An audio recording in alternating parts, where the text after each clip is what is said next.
đuôi mà cái cặp đó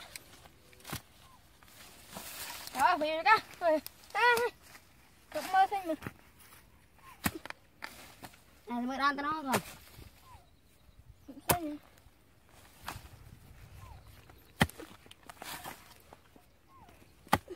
mình ăn nó hả nhìn đó nó chơi đàn đâu bắt đi từ cặp nó một đàn luôn mà đi sao tôi mua ăn được không ai bán không to từ một là cùng luôn vậy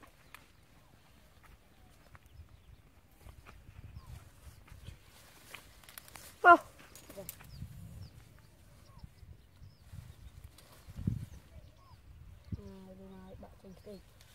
mơ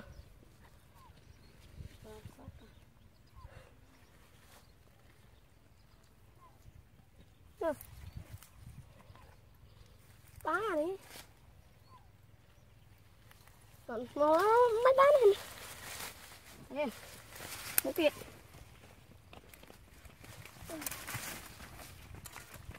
nó đi cái bò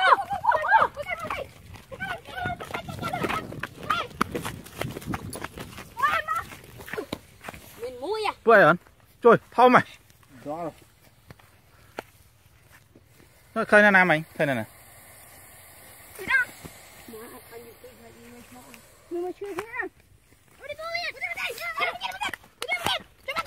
nè nè này nuôi đá trời về buông nhai cái này đấy ở bên trong kia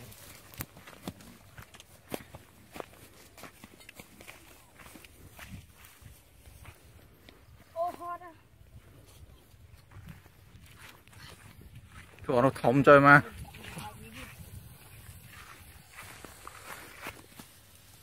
trời tích lót mà rồi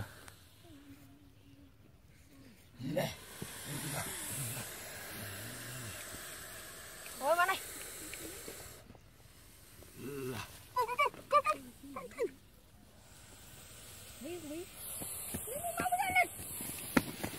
rồi ở đây trong pan này à trong con mía trời trời mà ôi gì mùi trời mà ngậm nó thúm á còn không mẹ cùi ca ăn nó thúm đó ai chơi ai kìa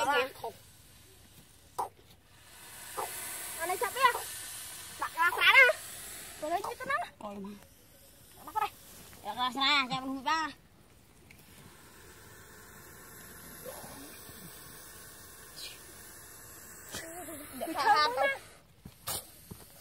vừa cùng chụp bên chư rồi đua bên không mà đây khuyên nó cho chứ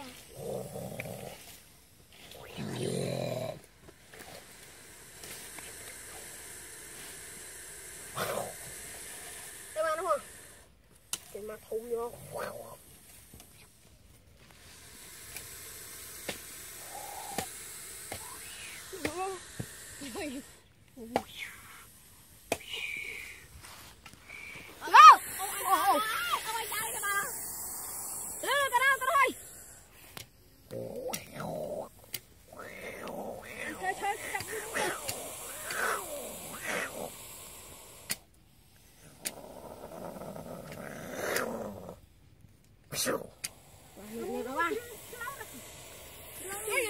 trong rồi nhai cái này đó phone bù quay đi bù quay chứ flower on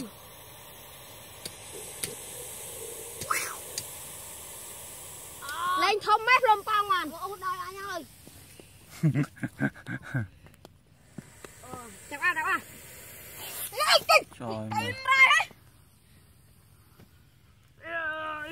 rồi cái gì đó bắt đập với thằng anh Yun, chú chặt ăn đi nha. Đây. Cặp nó à? Tham hay ăn cặp ở đấy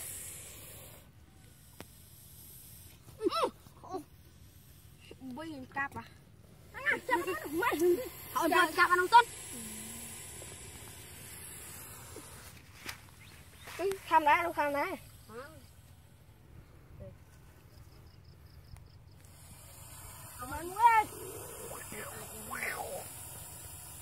chạp chạp ở đây chạp chạp chạp chạp ở đây chạp chạp chạp chạp ở đây chạp chạp chạp chạp ở đây chạp chạp chạp chạp ở đây chạp chạp chạp chạp chạp chạp chạp chạp chạp chạp hình đi có chạp đó chả không chả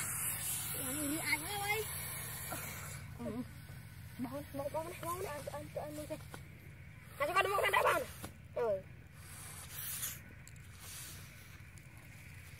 lên cho bạn đi lên cho bạn ông bạn ta cho con đây ta chắc ăn trâu chạp lên bạn đâu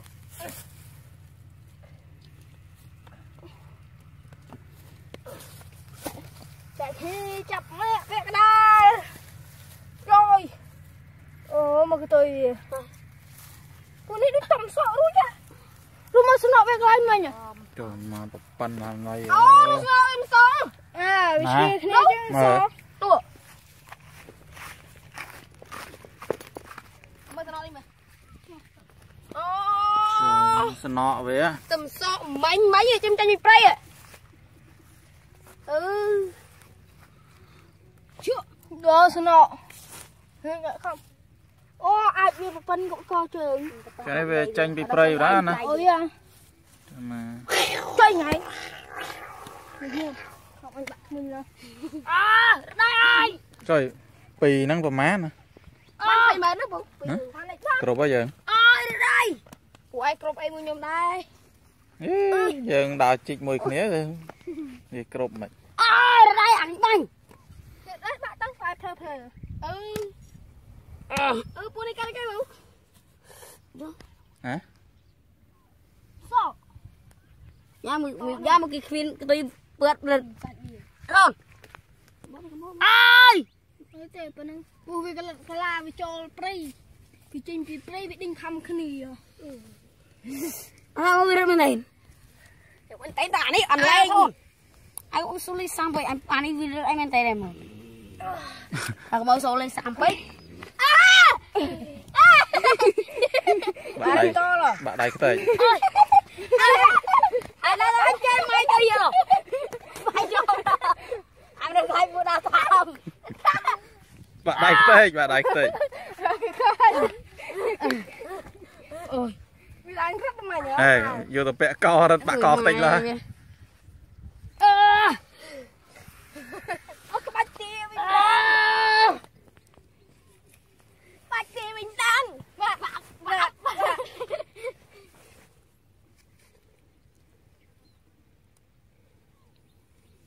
ơi anh ơi không gọi chắc ba chị đo đài vậy rồi chị hãy đo cái bao nhiêu anh này ok mà rất một là cho cái trời con này anh cha mà thơm ạ cha thơm làm sao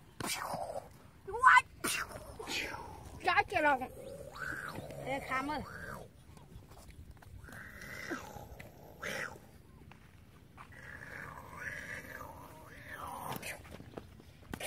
nó bạn một rêu giờ put khăn đó này khănแต่ปวดนี่คือมันจะปวดท้องเคยแค่คือมันนามันปวดท้องหรือปันนังอ่ะนะจับ không sâu đấyจับnhá mà nuôi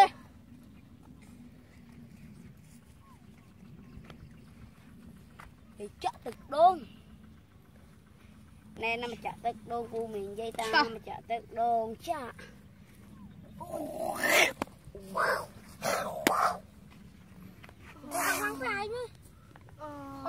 khăn khăn đi à sai bị nát khăn khăn đi nè nát khía váy khía cái đao về xài chân đái pua chạy đi mà đái chập với chập nè sau đúng không chắp đâu phải nhớ bọc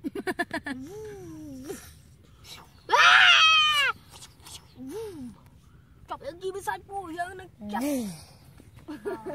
Thấy tao đi lao mà thôi. Trong co bố. Ôi bài. Chặt pu bên chọc à, thông chặt chọc. Bắt kia bên đông quá. Quá. Bạp.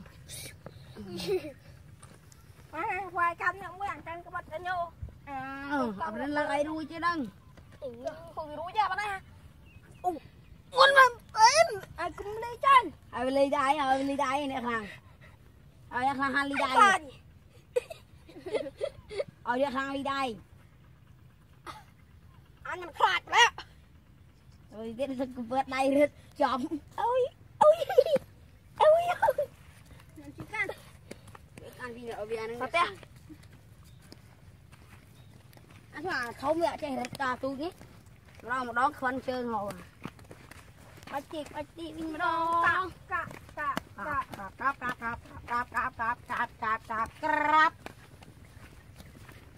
Ê, pro sát con trở tay nào cho một con. Chúng mình ô. Không click. Không phải Chạ trên mây.